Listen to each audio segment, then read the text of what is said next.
Okay, good afternoon, everyone. Thank you for joining us. We're continuing in the Hachaim in Parshat Shemot. We're up to Perek Beis, Pasuk Aleph. Before we begin, we want to thank the Dvar Torah Foundation for sponsoring the shir, and we offer them a bracha that they should continue in their avodas hakodesh in making shiurim available for the public, and it should be a schus for them and for all those that are involved in that project. We're going to begin and learn how the Hachaim focuses on specific words in the parsha of Moshe's birth and how Bas Paroi saved him. How the Hachaim learns interesting chidushim from the psukim and the nuances in the psukim, which, as we know, as we've learned already a few times throughout the cycles, Hachaim is very medayik in the slight changes in the wording of the psukim.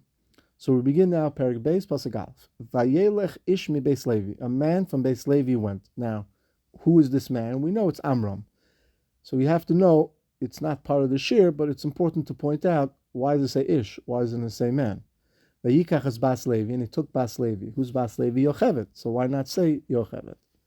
Vatar ha'isha, and the lady became pregnant. Who's ha'isha? The lady, right? It's Hey in Diktuk is specific, referring to a specific lady. I mean, we know it's talking about Yochevet. Why doesn't it say Yochevet again? Vatelid ben, gave birth to a son. From here we see that at this moment, at least according to Parshat, Moshe Rabbeinu did not yet have a name. We're going to learn more about that at the end of the Hachaim. She saw that he was good. So Hachaim is going to ask, what good did she see? And then, Vatitzpeneu, because she saw he was good, she hit him. Says the Hachaim, wait a minute, if he wasn't good, she wouldn't have hit him? Like, what does one have to do with the other? It seems to be from the pasuk, says the Hachaim, that the only reason that she hit him was because kitov. And if Moshe Rabbeinu wasn't good, she wouldn't have hit him. Okay. Now we're going to skip a few psukim, and we're going to now focus to Basia Bas Paroi. The pasuk says, Vaterid Bas Paroi, the daughter of Paroi, went lirchotz alayar, to go bathe on the river, the narisel holchos aliyad hayar, and her maidens, right, lashon rabim, nariseha, many maidens, were walking along the banks of the river. Why do we have to know that they're walking along the banks of the river? Vateres hateva, she saw the basket, besoich hasuf, which is among the reeds, vatishlach es amosa, she sent her maid, Lashon Yochid. What happened to the other maidens, to her other maidservants? Vatikoche, and she took it. Who took it? Right? If the Hachaim says you look at the pasuk, it's not clear who took it. It seems to be Vatishlach es Amosel, that her maidservant took it. Why does the pasuk have to tell us that? Then the pasuk continues, Vatiftach Vatareyu es Hayelet. She saw the child. What did she see in the child? Right? It should have said Vatira. But Tahareyu seems to indicate, says the Hachaim, that she saw something more than just a child. So now that we went through the different diyukim that the Hachaim is going to point out, let's learn inside how the Hachaim learns these psukim regarding Moshe Rabbeinu's birth and how he's ultimately saved by Bas Paroi. So Tzarech Ladas, the Hachaim begins again in Perek Beis, Pasuk Aleph, Pasuk Beis specifically. What special toiv did she see in Moshe Rabbeinu? Now it's true, says the Hachaim, that Chazal in the Midrashim say that she saw that he already had a bris milah. She saw that when Moshe Rabbeinu was born, the whole entire land started to fill with a special light. And the Hachaim says that's correct, but that's der drash. We want to now focus on pshat. We know that every pasuk in the Torah, besides Shivim Panim La Torah, there's pardes, there's pshat, remes, drush, and soit. The Hachaim says, now I want to understand Parshat Pshat. What does it mean? Kitoivu. Oitzarach ledas, keshav atitzpeneu im vater oise kitoiv. We have to understand the connection. What is the fact that she hid him was because Moshe Rabbeinu was good? And like we mentioned before, so if he wasn't good, said the Hachaim, she wouldn't have sacrificed herself, or she wouldn't have put herself in the danger to save him. So it doesn't make sense. So the Chaim is a beautiful chiddush. He says, "Achein hakosevhu kimimasha omar." We know that what happened was the Mitzrayim, they were very meticulous in following and scheduling exactly when they thought a lady would become pregnant and when she would give birth. Now they knew exactly when Yocheved got married. Right? Yocheved was an aristocrat. She came from Levi. She was Levi's daughter. She wasn't just a fourth or fifth generation, Ivri. She came into Mitzrayim. She was one of the Shivim Nefesh. So they knew about her, right? They followed her. So they knew when Amram remarried her. So they already had that date in hand. They already projected that in 9 months, approximately, Yocheved would give birth. Now, Yocheved gave birth earlier than that. She actually gave birth to Moshe Rabbeinu 6 months and a day. Now, the rule is that if you give birth 6 months or prior, the baby does not live. Now, Yocheved didn't know exactly, was it 6 months, 6 months and a day, 6 months and 2 days, 5 months and 29 days. So she wasn't sure. When she saw Moshe Rabbeinu was toiv, meaning that he was healthy, he was shalom, he looked like a full-term baby, she knew that he was going to live. And therefore, since she knew that he was going to live, how did she know? Because she saw he was toiv. She decided that she had to do whatever she can to save him. Doesn't mean to say that if Chas Shalom she thought that he was going to be a nefel because he was born before 6 months, she wouldn't have tried to help to save him, but there wouldn't have been as much of a ratzon to do it because ultimately the child would die anyways, Chas Shalom. But once she saw that Moshe Rabbeinu was toiv, she knew that Moshe Rabbeinu was born more than 6 months, and therefore he was going to live. Memela, there was extra impetus to, even though she would put himself into sakana, that's why Vatitz Peneu, she saved him, or she hid him, because she realized that he was going to be a healthy child. The Hachaim says, so why did the Chachamim not like this pshat? Why did they say, even though they're Jewish, they said either Moshe Rabbeinu had a milah, or the whole country or the whole house filled with a tremendous light? Because the Hachaim says, the Chachamim are medayik in the word kitov. The Drashas Rabbeinu, right, the last 5 lines in Hachaim we said outside, now we're going to go inside. Udrashas Rabbeinu tidarish mimasha lokach loshin zeh kitov. The fact that it said a very interesting language, kitov, the psukim should have said bari, shalem, a different word of healthy. Why did it say kitov? The fact that it said kitov is to teach me, as we're going to see, that either he had a bris milah or the house or the country filled with a special light. Now, where do we see that toiv has to do with milah? The kavanas chazal shedorshu toiv umal kvagilu daitim emakom. We already know from Sanhedrin daf lamed chesom at beis ki adam rishon kodim shechata hayi toiv muchlat. Before Adam Rishon did an avera, he was 100% toiv. He was pure, shalom, and toiv. Uva ma'isa harasha asa, when he did the avera of eating from the Eitz Hadas, as a result of his eating avera, Moshe ha'orla mibchinas hara. He pulled the orla, which means he didn't physically pull it, but the orla by the bris covered his bris. That represented an avera, and that now represented a mashu havra. The reason that we do a bris milah is many reasons. One of the reasons is that orla represents the avera that Adam Rishon did, and he was no longer 100% toiv. He was 99% toiv, 95% toiv. So memela, if somebody is born already with a bris milah, there's no ra.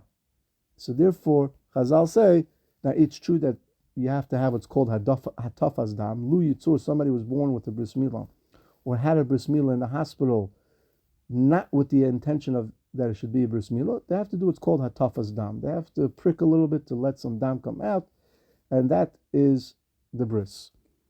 L'zesh amakos of kitov harezemar etzba ki mushlal meheker rashi arwa.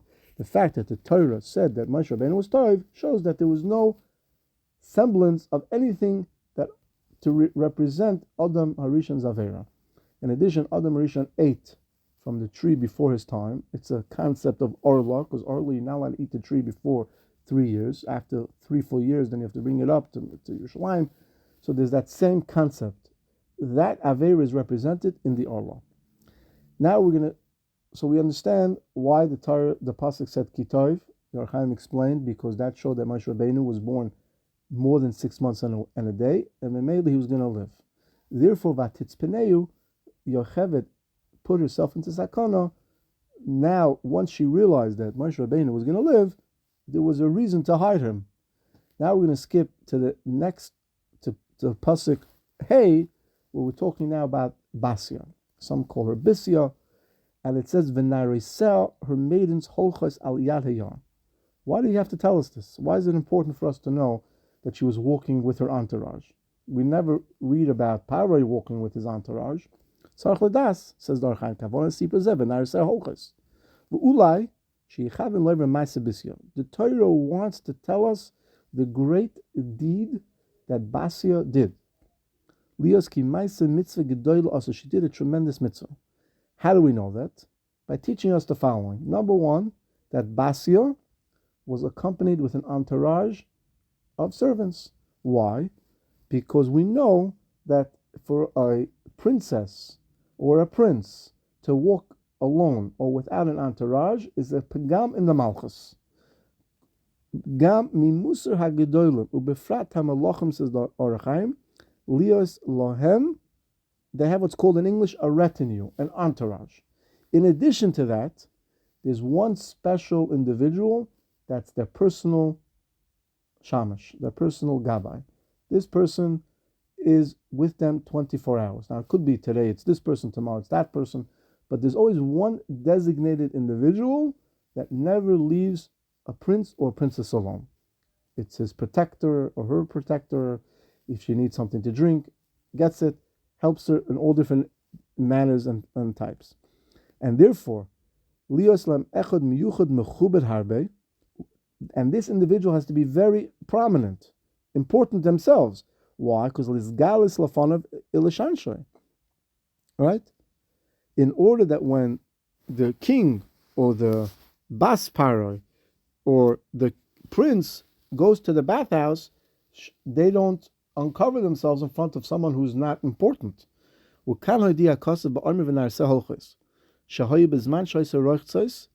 That this happened when she was bathing. And now, according to the etiquette, her entourage could not have been with her by the river. The only one who was allowed to be with her by the river was this one special individual. So the Torah wants to tell us a couple of things now. Number one, that Basia had an entourage that went with her wherever she went. When, however, she had to go to more private or personal places, there was one special individual that always accompanied her. And how do we know this? Because it says, Vatishlach es amasa. She sent her maidservant, Lashon Yachid. What happened to everybody else? Everybody else couldn't have been with her. The only one that could have been with her was that special individual that was always with her 24 hours. So now that we understand that, now the Hachaim explains the next step. So what was the great mitzvah that she did? When Basia saw Moshe Rabbeinu, and she was pretty certain it was a Jewish child, she had two options. Either to ignore it, or to send away that special individual and remain alone. Now it's a little hard for us to understand it because we don't understand a lot the concept of majesty, of malchus. But for a princess or a prince to be alone is a pegam on the mishpacha, is a pegam on royalty, right? Lahavdil, if you can think about a president does not have the Secret Service around him 24/7, there's a lack of some sort of cover to the malchus. There's always, even if it's one individual, that always goes with the president. This concept called protocol, right? We don't have it so much today, but we have it a little bit when a head of state meets another head of state. There's certain protocols, right? There's certain protocols that, when the president of the United States goes to England, there's certain things that he's expected to do. And vice versa, there's certain things that they're expected to do for him. The State Department has a whole department that's job is to know fully and to be up to date what is the protocol of every country. And therefore, they honor that country by doing the protocol. The worst thing you could do is break protocol. Al-Achas Kam V'Kama, when there was a king and they had a daughter or a son, one of the things that they could not do was ever leave the child alone.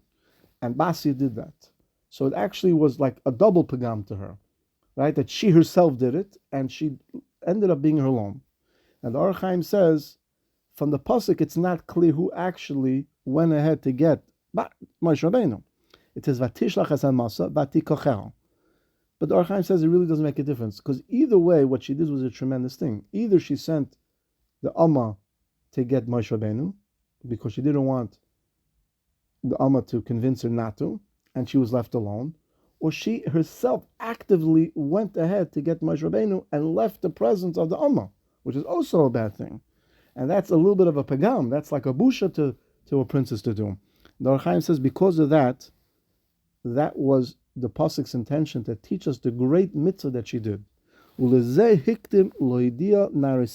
the pasuk first tells us that Basi had a whole entourage. And now when we understand Vatishlach Hazamasa, she was left with her own special bodyguard, Shamish, Gabai, and even still she left her alone. That's a great covered to Basia.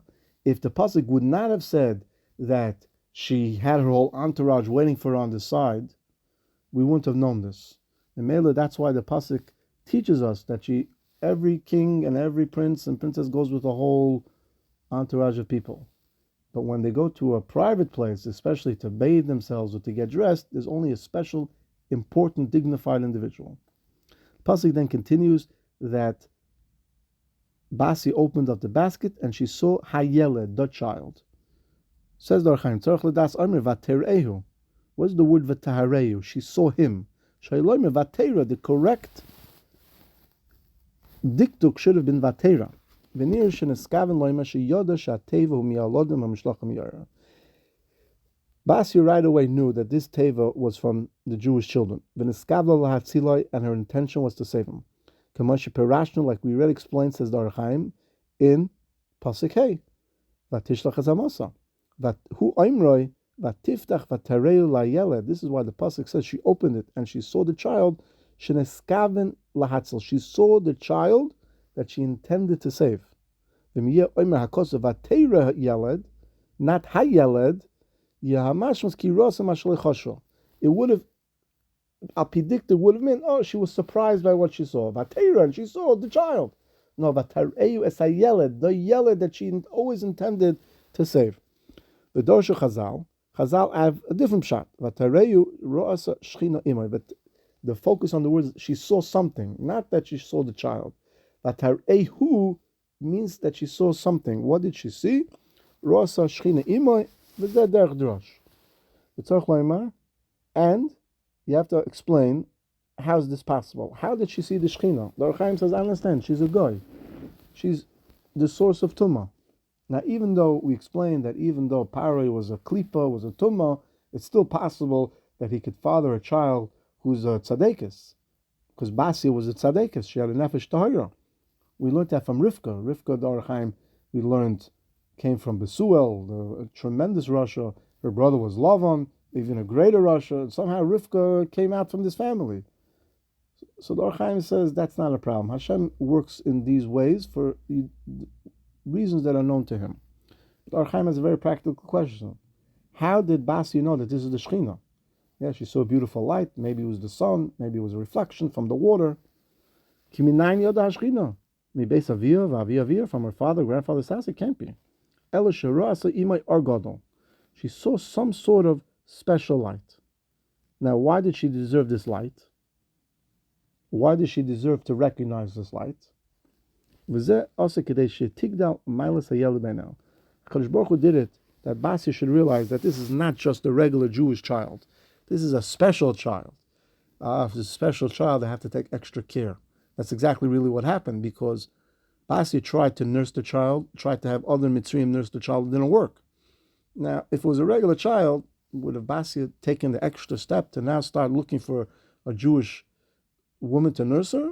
Not necessarily. She also put herself into tremendous sakana by bringing her into her house, right? You literally brought the thing that your father hated the most, a Jewish child, into the house to raise him. And Mistama Paro knew about it, which is one of the most interesting, contradictions that there is. It's a tremendous conundrum, as they say in English. that the one thing that Paroi was the most fearful of, and the most thing that he hated was a Jewish child, yet his own daughter brought a Jewish child into his house. And Mistama he knew was a Jewish child. Because where did Basi get this child from? Now, why did this happen? Because Hashem showed Basia, this is not just a regular child. There's a special light that accompanies this child. Why does the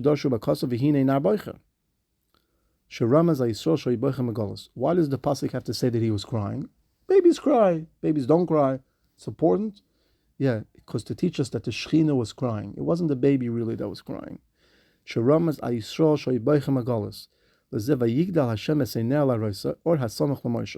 Hakadosh Baruch Hu opened up Basi's eyes to show the special light that was with Moshe Rabbeinu in his state. That she would understand that it wasn't just the child that was in the state. The entire country, the entire nation was in this state. A very interesting chiddush says the Hachaim. The Hachaim says that Basia, one of the reasons that Basia went to the river, because she also had tsaras. It wasn't just Parah that had tsaras. She also had tsaras. The second she touched Moshe Rabbeinu to take him out, the kedusha of Moshe Rabbeinu caused the tsaras to go away. And Basia realized this can't be a regular child. Amra ein ze ela ben eloki. V'ulai sheramas prichat tsaras. Maybe in the pasuk we can see a hint that she had tsaras and now it left. But Amra v'tar'eyu es hayelad. Pirush v'tar'eyu loime b'samach b'koyach. She saw her own skin, not v'tareyu es hayelad. V'tareyu es hayelad, the yelad showed her that he was a special child. How? By having her tsaras disappear. So we see from here that Kadosh Baruch Hu made a great nace. That Basia, who should not have known that this was the Shechina, Hashem wanted her to see the Shechina. Number one, that she should have Rachmanis on Moshe Rabbeinu. Number two, she should see that Klal Yisrael is in Tzara. And number three, that she should have a tremendous respect for Klal Yisrael. How? By having her tsaras disappear. The next Hachaim continues, V'tachma alel. She had Rachmanis on him. L'fi ma sheparashna, ki niskavle mitchilu b'rishon lahatzal yeled. Now, we know, says the Hachaim, as we explained, her kavana, her intention was always to save him. Tamachem l'chadosha, so why did she now have pity on him? Right, the Hachaim says a beautiful thing. She already had pity on him before. She already had Rachmanis because she saved him. So why does it have to tell us again Vatachma? What happened now? Like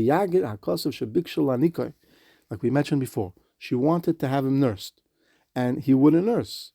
And yet she still had Rachmanis that she went and she took the extra step in order to get someone to nurse him. Why? Because she realized that this was a special child. She realized that in Moshe Rabbeinu was the entire Klal Yisrael. Vayitoyma miyalde ha'ivrim. She said, the pasuk continues, and we're continuing the Hachaim, that this is one of the Hebrew children. Kasha, ma chiddush omeres. What's the chiddush? Everybody knows that any kid that's in the river must be a Jewish child. So Hachaim says, no. Kihine heina hamashlichos yaldim beyar b'gzer parah. We know that Klal Yisrael was throwing the children into the rivers. And if you want to tell me, because on that specific day, Paro also decreed that the Egyptians should throw their children into the river, so how did she know now that he's from a Jewish family? How could she say unequivocally that this is a Jewish child? He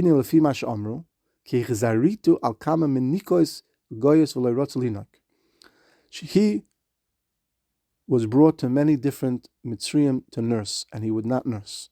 So Basia understood that this was not an Egyptian child. Even still, what chiddush is? In addition, we just said before in the Hachaim that she saw the Shechina. So the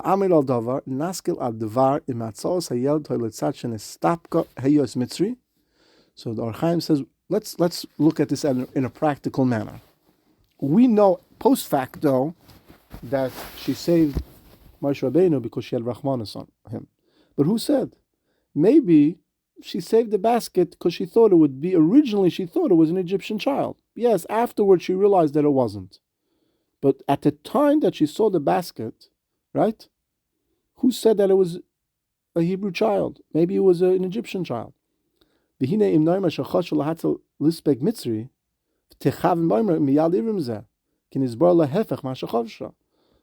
says, wait a minute, let's analyze both sides of the coin. So again, let's just make sure we have it clear. After the fact that she opened the basket, she saw the Shechina, she saw her tzaras went, she understood that Moshe Rabbeinu was a Jewish child. But who says initially, when she saw the basket floating in the river, and she wanted to save the baby, who said that she knew for sure it was a Jewish child? Maybe it was an Egyptian child, as we explained that on that day, Pharaoh decreed that also the Egyptians should throw their children into the river. Yes, afterwards, like we explained, she saw the Shechina, Moshe Rabbeinu would have nursed from an Egyptian, but that's only after the fact. Who said initially, and maybe the way to read the pasuk is that she thought she was saving an Egyptian child, and now when she said miyaldehu ivrim zeh nizbar lachefech ma shechashva, it's telling us, oh, I was wrong. It's really a Jewish child. Who said that that's the case?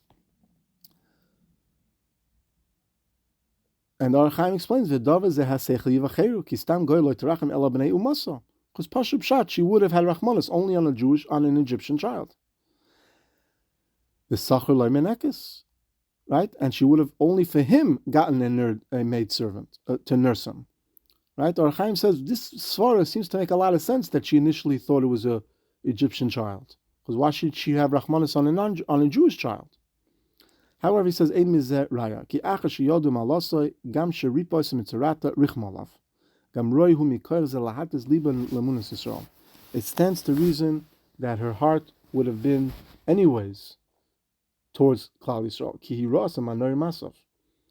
So he explains a beautiful thing. He explains that's not a raya. So again, make sure we have it clear. It's possible the Hachaim says that she originally thought that this child was an Egyptian child. And you know why she hired a nurse? Because it was an Egyptian child. Hachaim says, even though logically it makes sense, it's not correct. Because once she saw the Shechina, and once she saw that her tzaras disappeared, it's obvious that this is a miracle kid. So who wouldn't hire a nurse? Even the biggest Russia would hire a nurse. So that's not a proof that she was surprised that it was a Jewish child because he wouldn't nurse on the non-Jewish women. Vim noimar shemitchila richma ala yelet hagam sheyodu ki b'nei Yisrael techavim b'armim miyad ivrim nisinas tam shelo yonak menachrius. The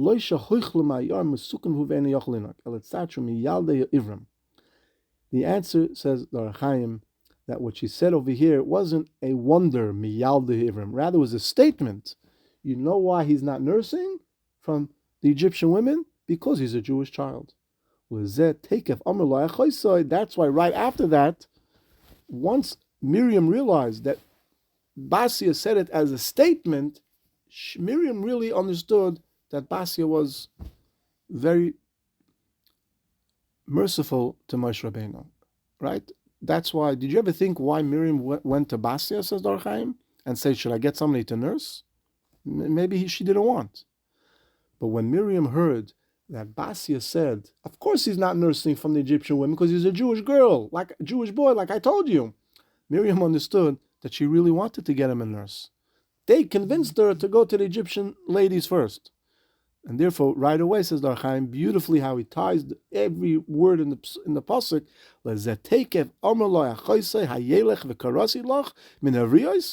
Should I go and check to confirm that Basia said this is a Jewish child?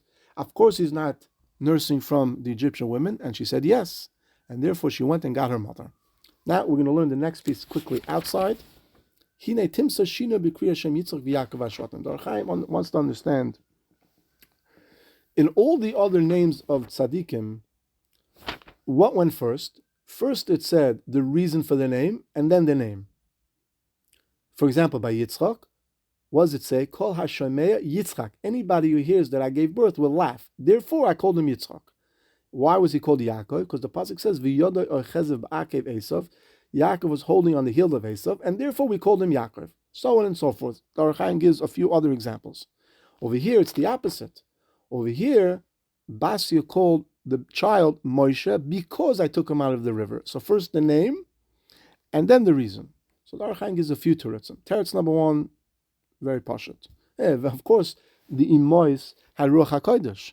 So they were understood the reason why Yaakov was called Yaakov, Yitzchak was called Yitzchak, Reuven was called Reuven, and so forth. She did not have Ruach HaKodesh. Therefore, she first gave a name, and then she had to explain why she gave the name. And that is the proof in the pasuk to tell us why she gave him a name, because she took him out of the water.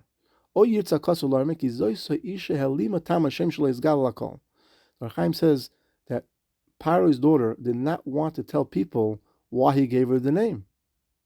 You know why I gave him this name?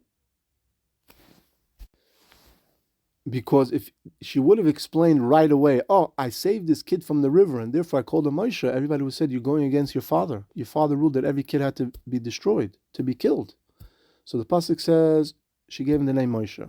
The pasuk is telling us why she gave the name Moshe. Not that she explained herself why she gave the name Moshe. Rather, she originally said, I took this kid out of the river, so I'm going to call him Moshe. But I can't tell people that, because then people will say, you saved a Jewish child. Rather, I'm just going to call him Moshe. Why? It's a secret. The Torah tells us why she actually called him Moshe Rabbeinu, because she took him out of the river. When you're medayik, as the Hachaim, obviously you need the Ruach HaKodesh to say this beautiful pshat, and we understand, and the Hachaim takes every word and every nuance, every slight change in the word, and he teaches us what exactly happened, how Basi did a tremendous thing, why Yocheved risked her life to save her child only because he was toiv, why she called him Moshe Rabbeinu, why she decided to have Rachmanis on him. All these things the Hachaim points out are pointed out and hidden in every word, every slight nuance change in the word. We know that the Torah is not just a history book. It's written up here, obviously Ruach HaKodesh, through the Dvar Hashem. Hashem, not even Ruach HaKodesh, Hashem told Moshe Rabbeinu exactly what to write. Why? Because every word that's slightly changed, missing a vav, has an extra vav, an extra yud, not a yud. In one pasuk it says this way, in the other pasuk says another way. The Hachaim teaches us has deep secrets. And even though some of these secrets are Parshat, it's all hidden in the pasuk for us to learn. And we always are mechadish, and every time we learn the Hachaim and other Pirushim, we continue to be Zaycha, to continue to have new understandings in the Torah Hakadosh. Have a wonderful Shabbos.